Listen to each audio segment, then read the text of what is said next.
Okay, hey, how you doing? My name's Melissa, and I thought I'd come on today to just work on projects and have you work with me. And during this time, I'm going to just kind of talk about me. And maybe we'll work on some projects. Maybe we'll clean my house some days. Maybe we'll talk about how we're feeling. Why I came to you today was to talk about, well, I thought it was going to be easy saying this stuff. I thought I'd come today and just talk about why we're sitting here at our camp on a Monday instead of going to work and doing what people do, right? So I've been a nurse for 25 years. This is my 25th year. And in that time, I've seen a lot of changes, like most nurses, most of you out there. Can definitely talk about the changes. So I'm working with, just so you know, if you're wondering, Sweet Pickins milk paint. And you mix like equal parts water and the powder. So anyway, during that 25 years, you know, I raised my kids and moved them off and, you know, got divorced, got married, doing, you know, what pretty much everybody has done, blah, blah, blah. But I found during that time, too, that, why did I put that in there?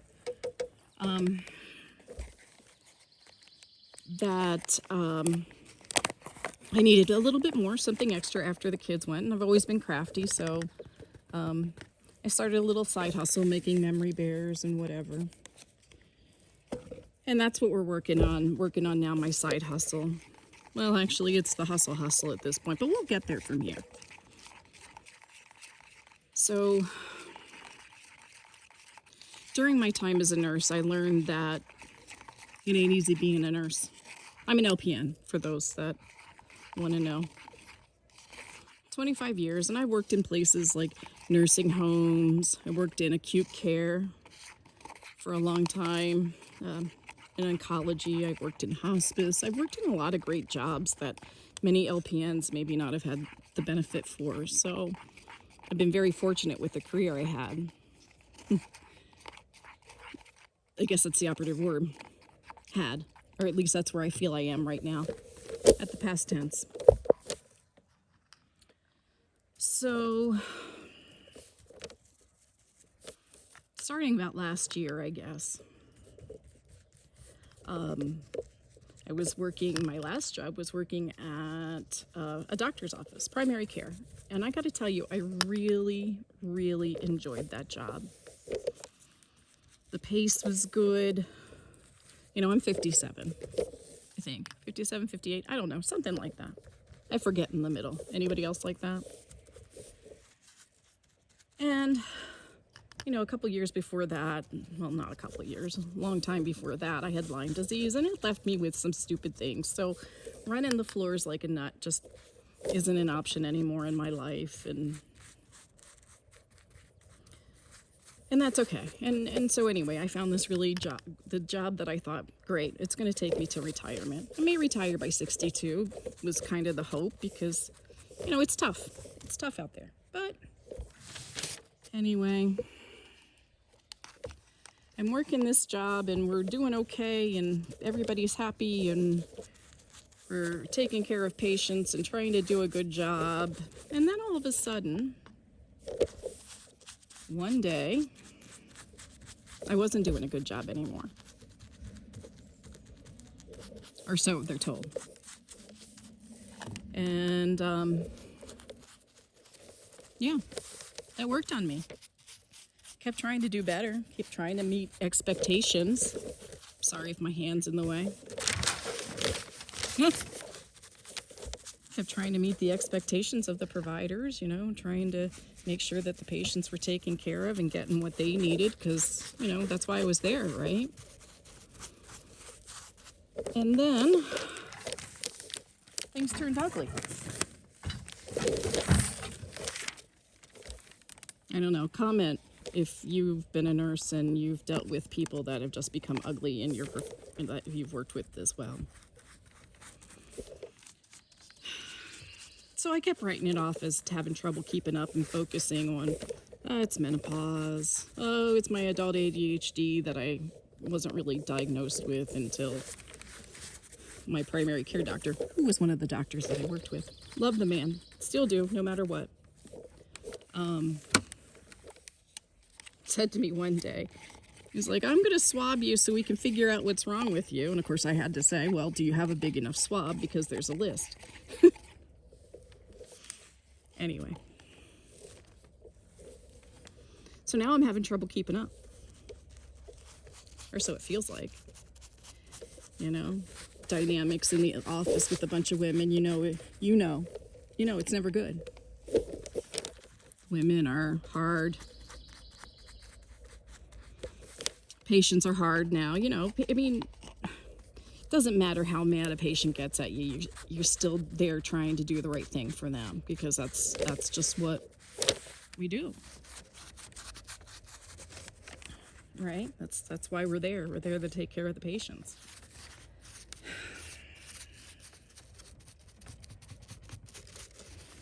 You know, I'm getting messages from providers that are now going to supervisors, that are now going to here, there, and everywhere, trying to make it look like, you know, they're trying to set the stage saying, you know, I've documented that this person is not doing their work, so I want everybody and their brother in HR to know that this person's a great big mess up.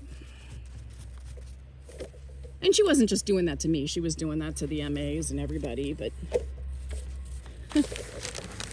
that still works on you, right? Still makes you feel like you're less than, that you're inadequate, that you're not doing, even though you're that same person that shows up every day, that's been showing up all along. And every day you're still trying to put in the effort, and in your mind, you haven't changed.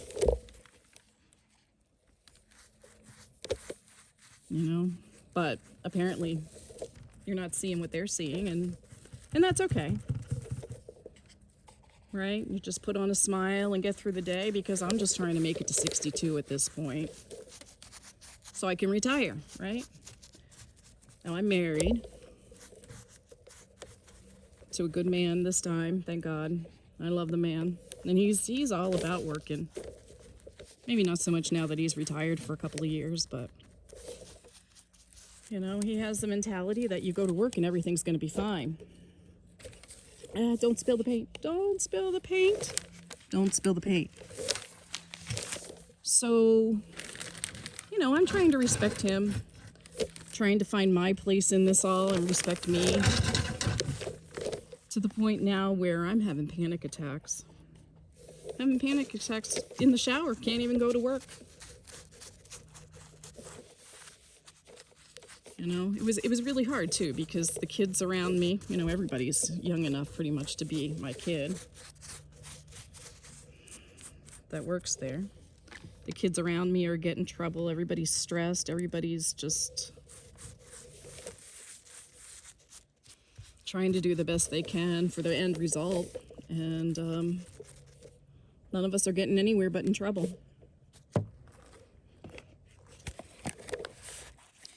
And let me tell you, anxiety is not an emotion that I've ever welcomed in my life. And I've lived through some crappy things, just like everybody. I'm not unique. I'm not unique at all.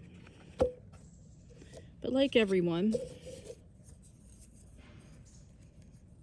we just pull up our scrub pants, cinch them a little tighter, and we move on, right? We just do what we have to do.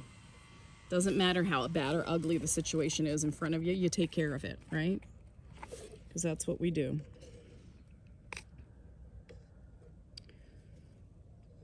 So now I'm having panic attacks to the point where I have to stop working. Like, I need to take a leave of absence to get on some meds and like get my life leveled out so I could show my face in this place again. And do the work the way they want. So 9 weeks go by. And I'm feeling better about myself, mostly. I'm feeling better about, okay, I'm on the meds. I can focus a little bit during the day. I can kind of I'm feeling like I can kind of clean my house and do what I have to do. And the shower isn't trying to kill me anymore. So what more could come of it, right? Like, what else could happen? So I say, sure, why not? Let's go back to work. It's time. It's been 9 weeks, and what if I have a gallbladder attack and have to have surgery or something? I don't want to use all of my family paid whatever nonsense that we pay for here, which I'm grateful for. I'm not knocking it at all. So thankful that we had that option in Connecticut. That's where I am. I'm in Connecticut. So that, I can take the time to do what I need to do and know that I have a job to come back to. Well, my first day back, barely greeted with a hello by management. And they already had a plan to sit down and have meetings with me that first thing in the morning to discuss performances and expectations and whatever. No, all right. Sure, why not? A lot can change in 9 weeks, if you want to talk to me about what's new and how we're doing things and processes. Sure, great, why not? Happy to have that conversation, right? And this meeting then turned into every week. We're just going to touch base and see how things are going. Okay. Sure, let's do that. That sounds good. I guess I'm naive. Like, I don't know. Like, how I didn't see the writing on the wall that very first day. Or maybe I did. I don't know. Keep in mind, I really like this job. Really like this job. These weekly meetings now turned into a way of just, I was berated, really. Let's be honest. I felt like it was a moving target that you're just never going to hit. Like, no matter what you do, they're never going to be happy with you. No matter how many patients appreciate what you do for them, management and providers with egos, they're never going to be happy with you. And as a nurse, as a caretaker, caregiver, I don't know, for me, that was devastating to know that I'm doing everything I can. I'm doing it as fast as I can. I'm doing it, don't mind if you hear banging. They're working here at the campground.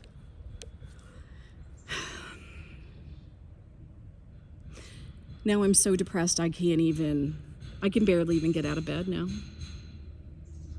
3 weeks into this, and I was feeling pretty good. Better than I had in quite a while, that felt like I was able now to kind of manage my life again. I probably should have been on other meds long before that. But each time we'd sit down, it was just more, Melissa, why aren't you doing better? Melissa, we talked about this. Melissa, why aren't you this? Why aren't you that? And all I could say was, God, guys, I'm a human, and, keep giving you the same effort that I've always given you over the last couple of years, and doing the best I can. Like, I don't know. I don't know. Now, those of you nurses that, I don't know, if you open this up and if anybody even sees this, tell me if you felt like this before in your career, too.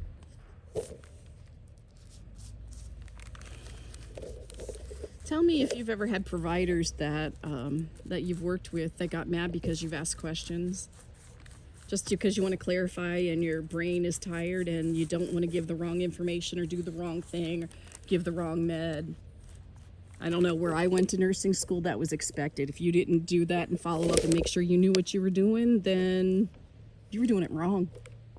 right? But somehow something must have changed, because now doing that is wrong and it's bogging down providers, and I don't know. They want you to just know. And that doesn't seem like a good way for a doctor and a nurse to work together. And, keep in mind, I don't know. I'm not going to point fingers. It is what it is. The culture was what it was, and that's fine. But I was written up on the Thursday before the 4th of July holiday for bogging down providers and not getting enough information before messages were sent. Now, I don't know about you, but like I said, I've been doing this a long time. And you really can't recreate the wheel. Certain things that people say, I don't know, I'm intuitive. And I have kind of a ability to visualize what the problem is with, kind of that doorway assessment, and can kind of sniff it out and know what they need to do. And some old people, they're not going to the hospital, even though that's really what they should do and how they should do it, and they should go there. They don't want to go until they see their doctor, and their doctor should see them first and tell them if they really need to go. Because what's the nurse gonna know? God bless them. I don't know if that was some of the problem, because that did happen. Patient was pretty sick and needed some IV fluids and stuff, but they weren't gonna go, so I put them on the schedule. I don't know. It doesn't matter.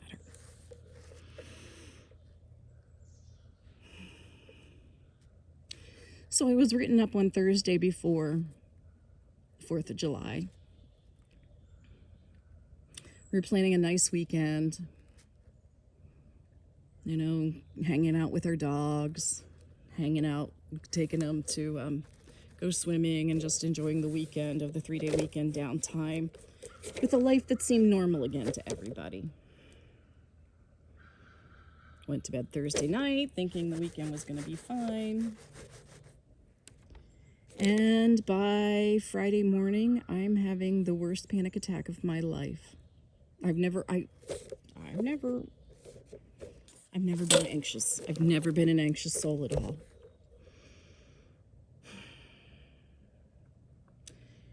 I couldn't stop crying all day on Friday. I slept all day. I didn't eat. I didn't drink.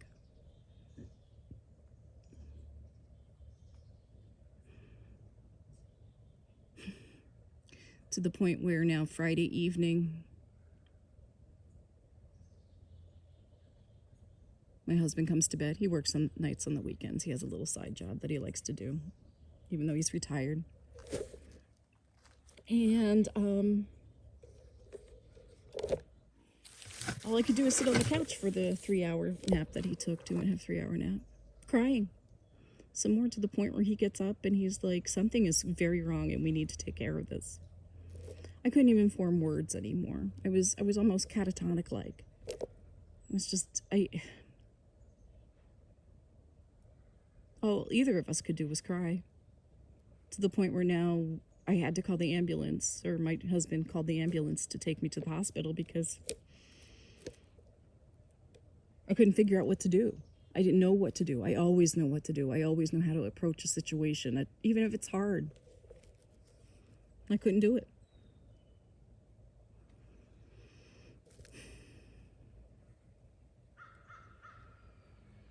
My youngest daughter comes over just to make sure we're okay. My poor husband. It's just a mess. I'm a mess. The dogs are scared. The cats, he's like, I'm out. I'm not dealing with this. There was no coming down, to the point where I'm now in the hospital. And let me tell you, today's psych units are not, people are sick. People are just so unwell, and I have so much empathy if you or others are just really struggling as well with whatever issues you have.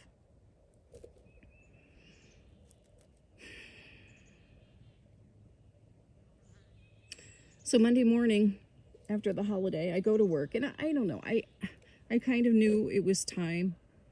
I go to work early because I know now I have another chore on top of the duties that I have assigned.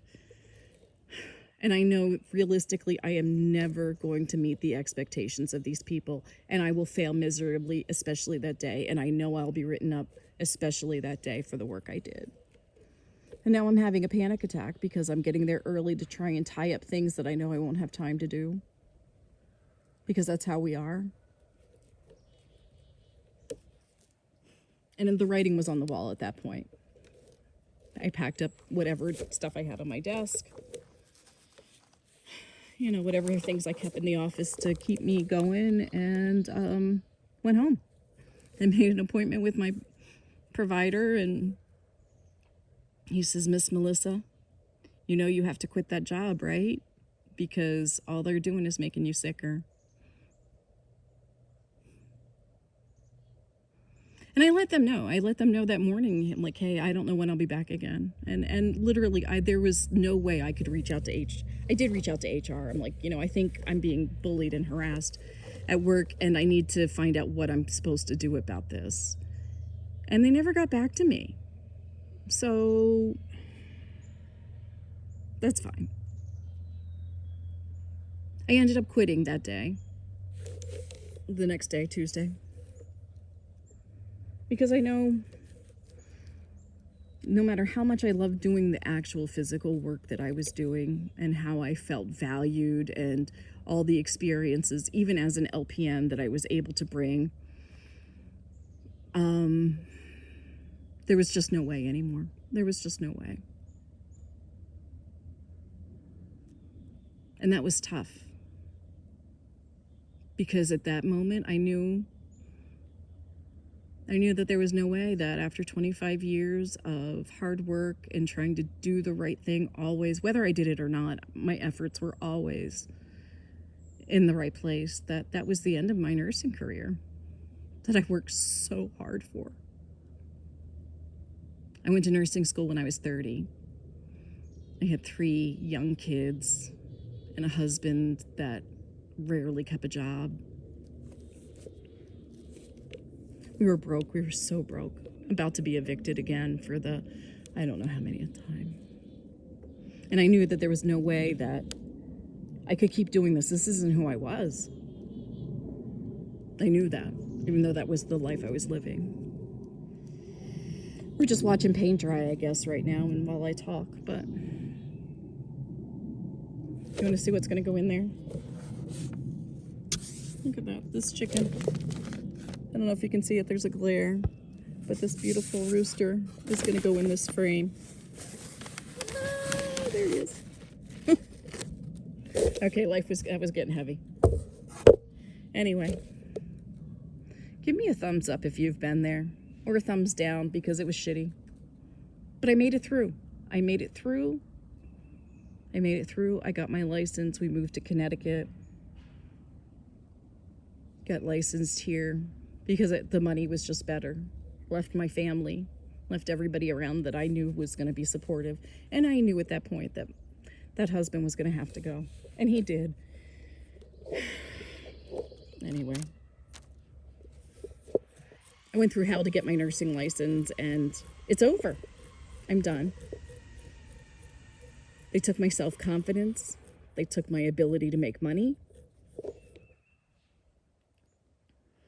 So I had to do something, and here we are today, preparing for Vintage Market Days. I'm tapping into my side hustle. And I'm praying that I have enough bandwidth and wherewithal and focus to be able to take care of myself and, pay bills like I was able to do, because I've always been able to do that. I've always been able to make sure there was money coming in to put food on the table. For those of you single moms who can relate, that's your job. It's what you have to do. And even though that threat and worry may not necessarily be there because now you have a supportive husband and a decent life, God, that's pressure to still perform, I think will always be there. So, with that said, I hope to, if you've made it this far, I hope to put out videos talking more about where we are in life, and maybe come with me and help me clean my house and help me do projects and help me just try and sort out being a menopausal woman that's stressed out and has adult ADHD.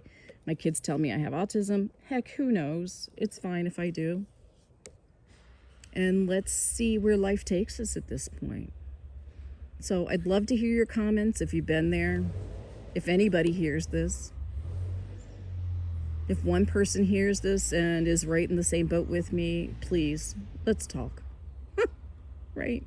Let's just sit down and have coffee. And maybe once a week we'll get together and we'll work on a project and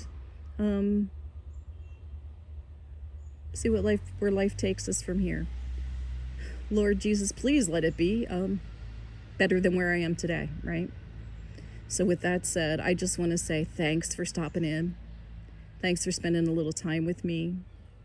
And I appreciate you so much. And you're awesome. And we'll see you next week.